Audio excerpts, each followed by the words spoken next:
Gujarat Guardian company તરફથી વિદેશથી પધારેલ પદાધિકારીઓની ઉપસ્થિતિમાં જેએસએસ ભરૂચ દ્વારા સ્કિલ તાલીમ પ્રાપ્ત કરનાર બહેનોને ટૂલ કિટ્સનું વિતરણ કરાયું હતું.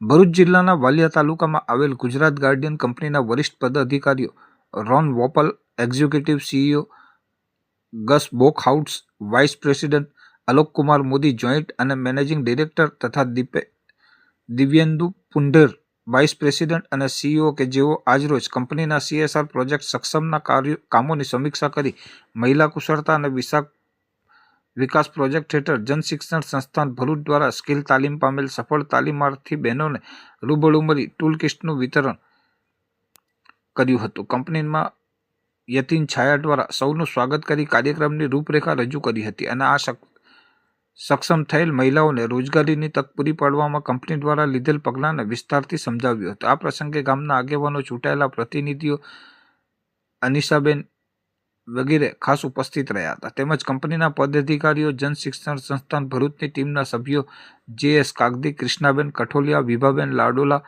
મનીષાબેન પટેલ, ધારિણીબેન મોદી, ભૂમિબેન સોની વગેરેએ ઉપસ્થિત રહી કાર્યક્રમને સફળ બનાવ્યો હતો. આ પ્રસંગે JSS ભરૂચ તરફથી સૌ તાલીમાર્થી બહેનોને ટૂલ કિટ્સ આપવા બદલ નિયામક ઝૈનુલ સૈયદ દ્વારા શુભેચ્છા સંદેશથી ગુજરાત ગાર્ડિયનના તમામ પદાધિકારીઓનો આભાર વ્યક્ત કર્યો હતો. આ સમગ્ર કાર્યક્રમનું સફળ સંચાલન નાઝનીનબેન શેખ દ્વારા કરવામાં આવ્યું હતું. આ કાર્યક્રમના અંતે સૌનો આભાર વ્યક્ત કરવામાં આવ્યો હતો.